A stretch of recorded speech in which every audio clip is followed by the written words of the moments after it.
नमस्कार। आप सभी का हमारे YouTube चैनल पर स्वागत है। हम चर्चा कर रहे थे समास प्रकरण के अंतर्गत पूर्व में अव्ययी भाव समास, तत्पुरुष समास, द्वंद्व समास, द्विगु समास, कर्मधारय समास, इनके चर्चा हम पूर्व में वीडियो के अंतर्गत कर चुके हैं। आज हम चर्चा करने वाले हैं अंतिम समास की, बहुव्रीहि की। बहुव्रीहि समास, इसका सूत्र है प्रायेण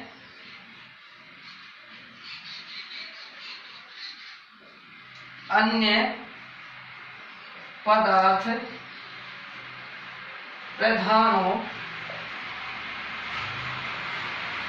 बहुव्रीहि।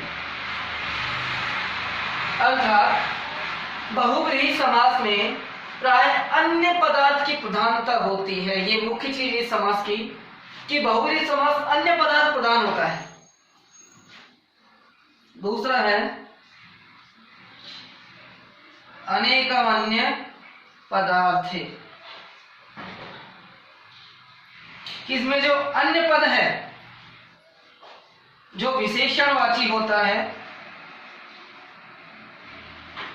विशेषवाची होता है, सॉरी, अन्य पद जो है विशेषवाची होता है, उसका प्रथमांत पद के साथ समास होता है। इसमें जो पूर्व पद, न तो पूर्व पद की प्रधानता होती है, न ही उत्तर पद की प्रधानता होती है, बल्कि पूर्व और उत्तर पद दोनों पद मिलकर के किसी अन्य पदार्थ की या अन्य पद की विशेषण की तरह प्रयोग में होती है, अन्य पद की विशेषता बतलाते हैं। जैसे कि ये कहा जाए दशानन। दशानन का मतलब होता है 10 आननानि यस्य शः। 10 आनन है जिसके, वह दशानन है। अब यहाँ पे ना तो इसमें 10 की प्रधानता है, न ही आनंद की प्रधानता है। प्रधानता है इसमें रावण की। दशानन कहने से रावण का बोध होता है, रावण की प्रधानता है। तो ये दोनों पद, पूर्व पद भी और उत्तर पद भी, रावण के विशेषण की तरह प्रयोग में आते हैं। तो बहुव्रीहि समास की जो परिभाषा है वह यही होगी कि एक तो इसमें अन्य पदार्थ की प्रधानता है, अन्य पद की प्रधान है। दूसरा, इसका जो समस्त पद है वह किसी अन्य पद की विशेषता बतलाता है, अर्थात विशेषण की तरह प्रयोग होता है। अब देखिए, एक एग्जांपल से मैं इसका भेद बता रहा हूं कि जो तत्पुरुष समास है और बहुव्रीहि समास है, इसमें अन्य पद कैसे प्रधान होता है, इनमें अंतर क्या है। कर्मधारय समास, तत्पुरुष का जो भेद है समानाधिकरण, जो कि कर्मधारय के नाम से प्रसिद्ध है, उसमें भी विशेषण और विशेष्य के मध्य ही समास होता है, और यहाँ बहुव्रीहि में समस्त पद एक विशेषण की तरह प्रयोग में लाया जाता है। तो इन दोनों में भेद क्या है, अंतर क्या है, ये बता रहा हूं मैं आपको। देखिए, तत्पुरुष समास में पूर्व पद उत्तर पद की विशेषता बतलाना है। यहाँ पे पीतम अम्रम यानी कि पीला वस्त्र, अम्रम यानी वस्त्र की विशेषता बतला रहा है कि वह पीला है। पूर्व पद उत्तर पद की विशेषता बतला रहे हैं, यानी कि ये विशेषण है और ये क्या है, ये विशेष्य है। लेकिन बहुव्रीहि समास में ये समस्त पद किसी की विशेषता बतला रहा है। जैसे कि इसका जो समस्त पद होगा वह होगा पीतांबरम। यहां पे पीतम अंबरम यस्य सः। यदि हम इसको ऐसा कहेंगे कि पीले वस्त्र हैं जिसके वह, तो यह जो जिसका है इसकी प्रधानता है। इसमें जिसके जो पद है, यश्य जो पद है, वो इंगित कर रहा है अन्य पद को, और अन्य पद है यहाँ पे भगवान विष्णु या श्री कृष्ण, उसे हम कहेंगे पीताम्बर है। पीताम्बर है का मतलब होता है जिसने पीले वस्त्र पहन रखे हैं वह पीताम्बर है। वह या तो भगवान विष्णु है या भगवान श्री कृष्ण है।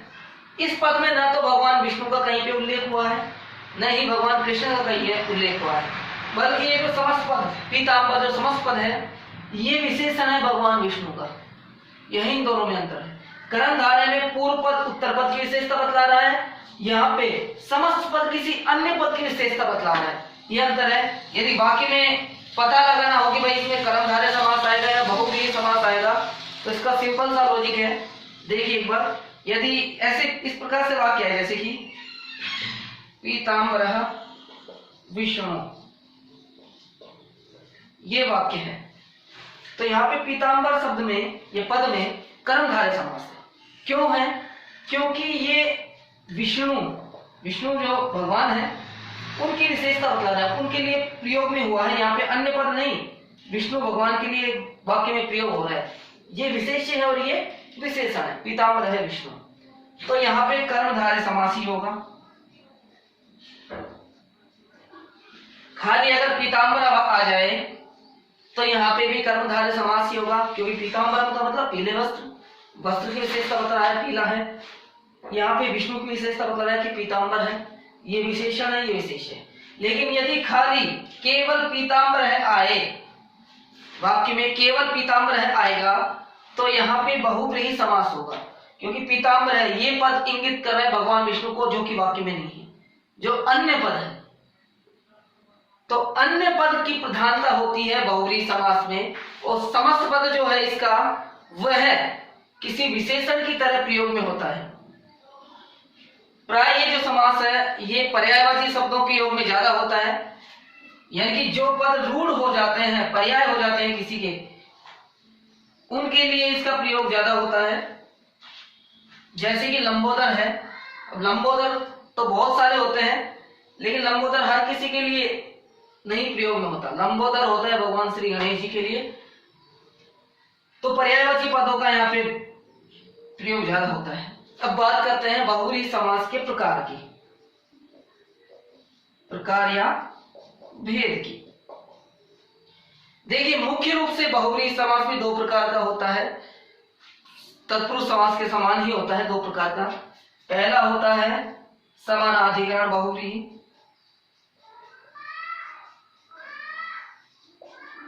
दूसरा होता है व्याधिकरण बहुव्रीहि।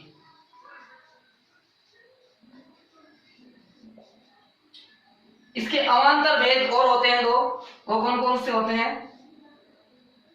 तुल्य योग बहुव्रीहि, चौथा होता है व्यतिहार बहुव्रीहि।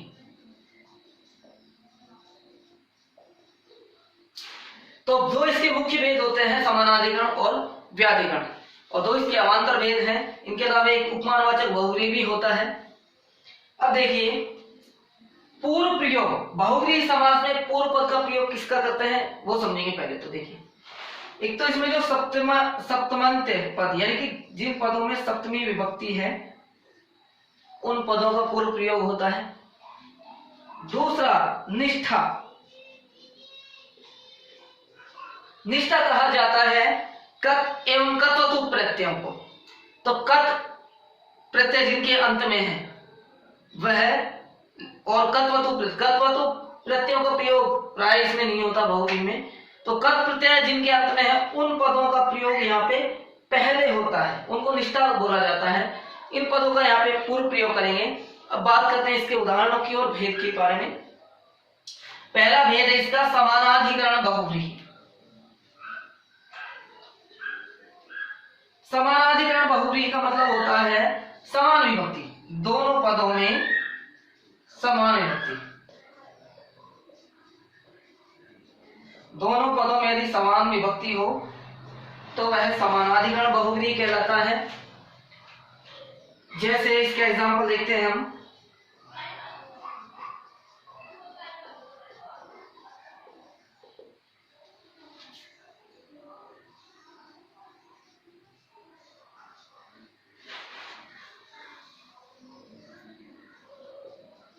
प्राप्तम उदकम यम सह, इसे हम कहेंगे प्राप्तोदकः, यानी कि ग्राम है। अब देखिए, प्राप्तम उदकम यम सह, प्राप्त हुआ है जल जिसमें वह कौन है? प्राप्तोदक, उसे हम कहेंगे प्राप्तोदक, जो कि ग्राम है। ग्राम की विशेषता बतला रहा है कि वह प्राप्तोदक है। ये समानाधिकरण बहुव्रीहि का उदाहरण है, क्योंकि यहाँ पे प्राप्तम में भी प्रथमा विभक्ति है, उत्कम में भी प्रथमा विभक्ति है। लेकिन जो अन्य पद है यह यम, इसमें द्वितीय विभक्ति है। जो अन्य पद है ये प्राय द्वितीय से लेकर के सप्तमी पद विभक्ति तक का हो सकता है, प्रथमा विभक्ति का नहीं होता है। और जो इसका समस्त पद है वह किसी अन्य पद की प्रधानता बतलाता है, अन्य पद को प्रधान करता है। और एग्जाम्पल देखते हैं इसके।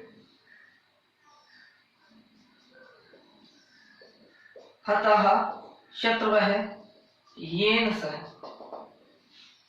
उसे हम कहेंगे हत शत्रु, यानी कि जिसके शत्रु मारे गए हैं सारे, उसे हम कहेंगे हत शत्रु। और वह है वीर पुरुष, जिसके सभी शत्रु मारे गए हैं। हतः में भी प्रथमा विभक्ति है, शत्रु में भी प्रथमा विभक्ति है, तो ये समानाधिकरण तत्पुरुष का उदाहरण है। ये अन्य पद है जो कि तृतीय विभक्ति में है। समस्त पद वीर जो अन्य पद है उसकी प्रधानता बतला रहा है, उसका विशेषण की तरह प्रयोग हो रहा है, तो यह बहुव्रीहि समास है। दोनों पदों में समान विभक्ति है, तो यह समान।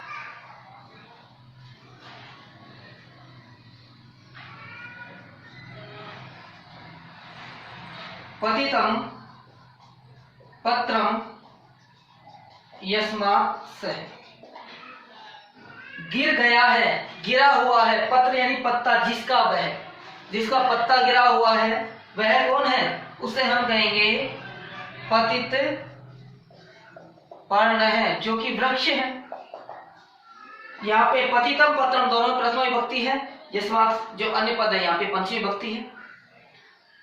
जो पतित पर्ण है वह वृक्ष का विशेषण है, अन्य पद की प्रधानता बतला रहा है, इसलिए यहाँ पे बहुव्रीहि समास है। एक एग्जाम्पल और देख लेते हैं इसके, जैसे पीतम अम्रम यस्य सह, पीले हैं वस्त्र जिसके वह, उससे हम कहेंगे पीताम्बरः। यहाँ पे पीताम्बर जो पद है ये भगवान विष्णु की प्रधानता बतला रहा है, अन्य पद विष्णु है यहाँ पे। इसी प्रकार से दशः आननानि यस्य सह, उसे हम कहेंगे दशानन, जो कि रावण की प्रधानता बतला रहे हैं यहाँ पे। इसी प्रकार से वीरः पुरुषः यस्मिन् सह, वीर पुरुष रहते हैं जिसमें, वह ग्राम है। एवं चत्वारि मुखानि यस्य, चार मुख है जिसके वह ब्रह्मा जी है। तो ये सभी जो भी समस्त पद अन्य पद को इंगित करता है वह बहुव्रीहि समास कहलाता है।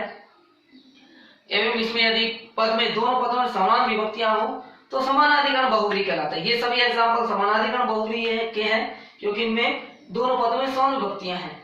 अब चर्चा कर रहे हैं हम व्याधिकरण बहुव्रीहि की।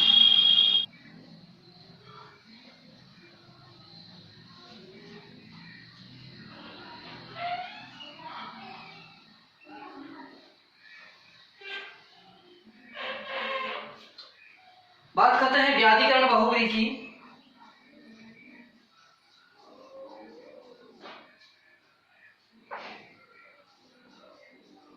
तो व्याधिकरण बहुव्रीहि का अर्थ होता है दोनों पदों में भिन्न भिन्न विभक्तियां हो, यानी अलग अलग विभक्तियां हो, उसे हम व्याधिकरण बहुव्रीहि के नाम से जानते हैं। जैसे कि एग्जाम्पल देखते हैं इसके,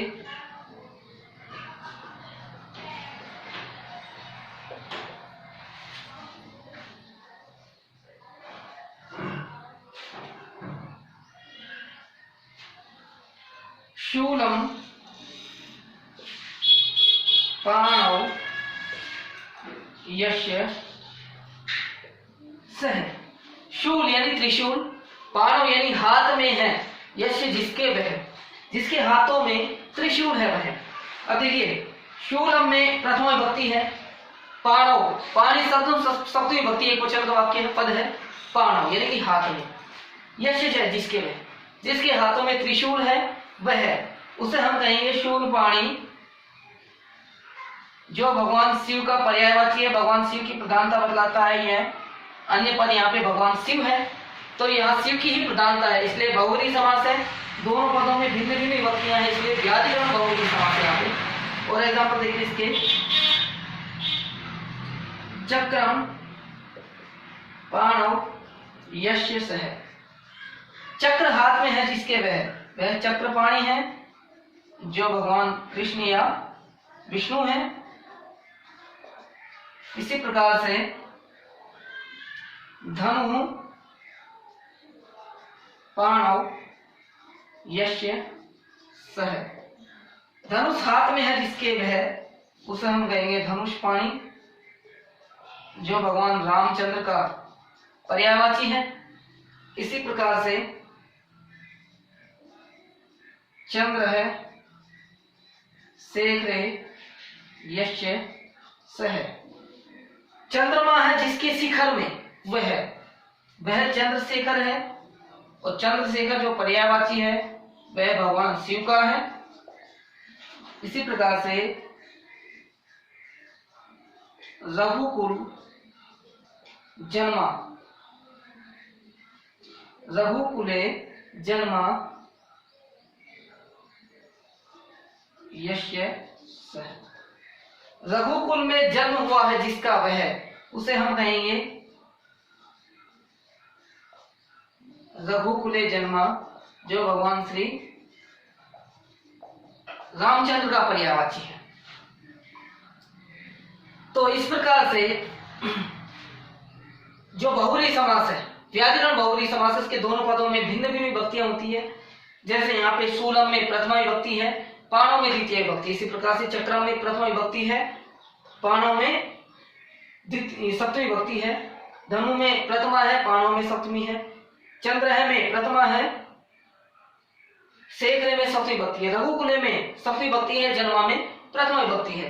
तो जहां दोनों पदों में भिन्न भिन्न विभक्ति हो उसे हम व्याकरण बहुव्रीहि कहते हैं। और अन्य पद की प्रधानता है, ये सभी पद जो समस्त पद है ये इन अन्य पद के विशेषण की तरह कार्य कर रहे हैं, तो यहाँ पे व्याकरण बहुव्रीहि समास होगा। अब बात करते हैं अगले समास की, जो है तुल्य योगे बहुव्रीहि, उसकी चर्चा करते हैं हम।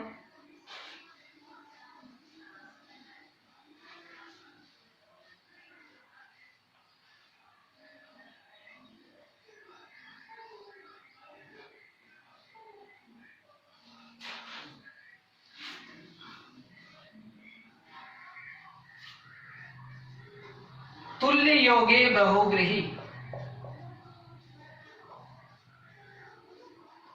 तुल्य योगे बहुव्रीहि का अर्थ क्या होता है ये बता रहा हूं मैं, पहले इसको समझेंगे हम। इसका अर्थ तेन सह इति तुल्य योगे, यानी कि तेन उसके द्वारा, साथ के द्वारा तुल्य योग होता है। सह के योग में तुल्य योग बहुव्रीहि समास होता है। सह के योग में तृतीयांत पद, यहां तृतीयांत जो पद है उसका अर्थ होता है कि तृतीय विभक्ति जिसके अंत में है उस पद के योग में बहुव्रीहि समास होता है। तुल्य योग बहुव्रीहि कहते हैं उसे। जैसे कि सपुत्रः, सपुत्र किसे कहेंगे, जो कि पुत्र के साथ है, पुत्रेण सहितः, जो पुत्र के साथ है उसे हम सपुत्र कहेंगे, वह पिता है। ये भी सभा में यदि कोई पिता अपने बच्चे के साथ आए और बाकी सिंगल आए अपनी पत्नी के साथ आए, तो वहां अगर पुकारा जाए सपुत्र कौन है, सपुत्र कौन है, सपुत्र, तो वहां वह पिता की ओर इशारा कर रहा है। वह पिता यहाँ पे अन्य पद है जो कि अपने पुत्र के साथ आया है, इसलिए इसमें बहुव्रीहि समास होता है। अब इसके और एग्जाम्पल देखते हैं कुछ।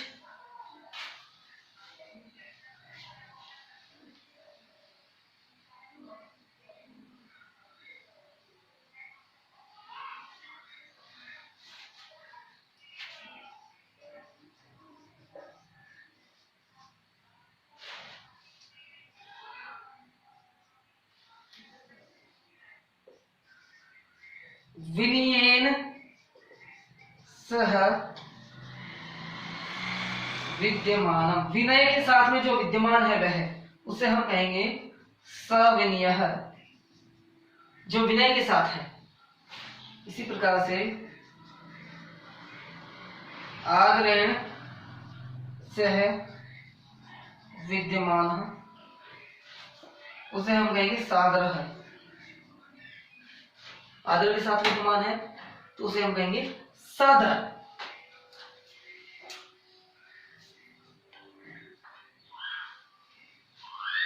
इसी प्रकार से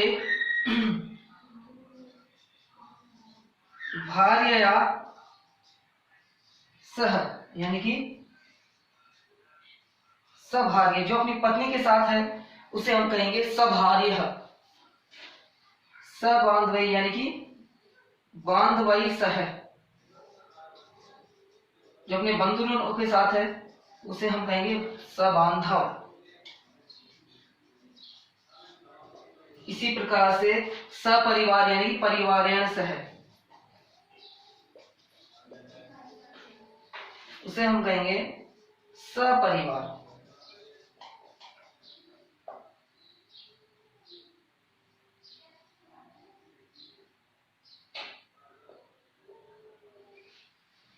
अब देखिए सह के योग में अव्ययभाव समास भी होता है। दोनों में अंतर क्या है?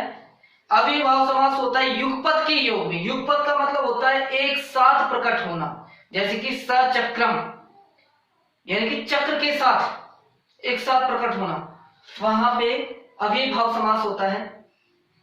यहां पे और वहां पे समासपद नपुंसक लिंग में ही होगा।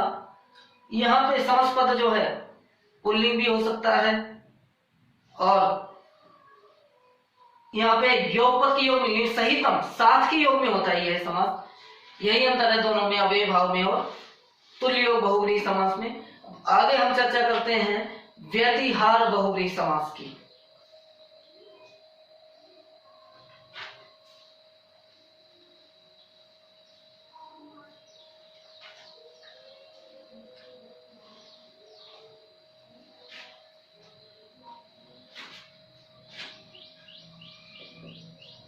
व्यतिहार बहुव्रीहि, व्यतिहार बहुव्रीहि का अर्थ होता है, जिसका अर्थ व्यतिहार का अर्थ तो यह होता है कि भाई एक क्रिया जिसको करना था कोई और कर कोई और रहा है, वही दूसरी क्रिया जिसको करना था कोई और कई और कर कोई और रहा है, यानी कि स्वयं की करने योग्य क्रिया का किसी और का करना वह व्यतिहार कहलाता है। यहाँ पे जो व्यतिहार समास है यह प्राय सप्तमी अंत यानी सप्तम अंत पद एवं तृतीयांत पद के साथ होता है, यानी कि तृतीय विभक्ति जिसके अंत में है वह और सप्तमी विभक्ति जिसके अंत में है वह, उन पदों के साथ में होता है। तीसरा यह युद्ध का बोधक है, यानी कि अधिकांश जो युद्ध की कलाएं हैं उनके योग में यह समास होता है, जिसके एक दो एग्जाम्पल देख लेते हैं हम। जैसे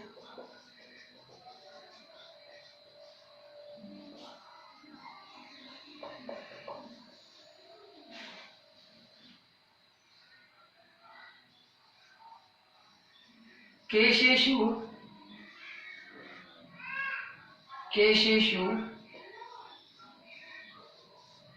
गृहीत्वा इदं युद्धं प्रवृत्तम्। केशेषु गृहीत्वा यानी कि बालों को पकड़ करके और युद्ध में प्रवृत्त हो जाना, वह जो युद्ध कहलाएगा उसे हम कहेंगे केशाकेशी युद्ध। तो यह एक युद्ध की कला के बारे में इंगित कर रहा है केशाकेशी, इसलिए यहाँ पे व्यतिहार बहुव्रीहि समास कहलाएगा। केशेषु में भी सप्तमी विभक्ति अंत है, यहाँ पे भी सप्तमी विभक्ति है, तो सप्तमी अंत और तृतीय अंत दो विभक्तियों के अंत में होता है। दूसरा भी देख लेते हैं हम। मुष्टाभिः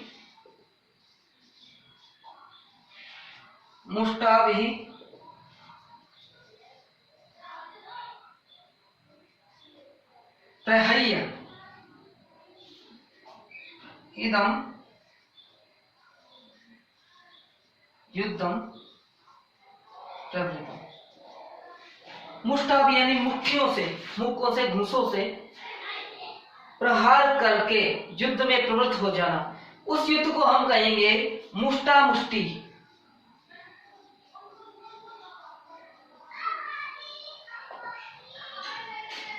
यहाँ पे व्यतिहार बहुव्रीहि समास होगा जो किसी युद्ध की कलाओं के बारे में बतलाता है। तृतीयांत और सप्तमी अंत पदों के मध्य समास होता है, उसे हम कहेंगे व्यतिहार बहुव्रीहि। अब आगे चर्चा करते हैं हम एक भेद और इसका, उपमानवाचक बहुव्रीहि।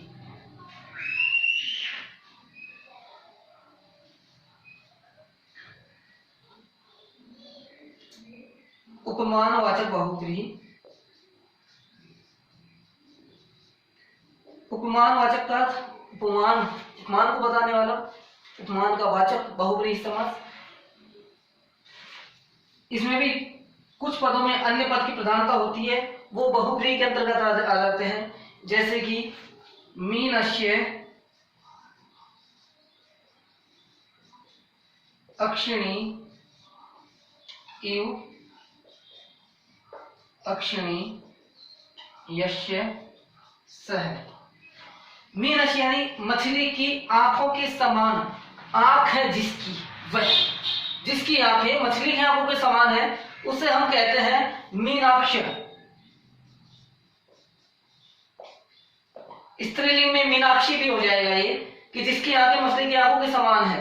तो मछली से समानता की जाएगी आंखों के, तो उपमानवाचक हो गए ये। और अन्य पद, ये विशेषता बतलाई जा रही है किसी व्यक्ति की, मीनाक्ष कहा जा रहा है उस व्यक्ति को जिसकी आंखें मछली के समान है, तो यह बहुव्रीहि समान है समास है, तो इसलिए इसको उपमानवाचक बहुव्रीहि के नाम से जाना जाता है। एक दो एग्जाम्पल और देख लेते हैं इसके हम। पाषाणवत्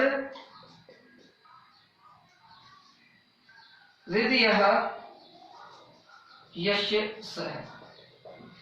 जिसका हृदय पाषाण पत्थर के समान है, उसे हम कहेंगे पाषाण हृदय।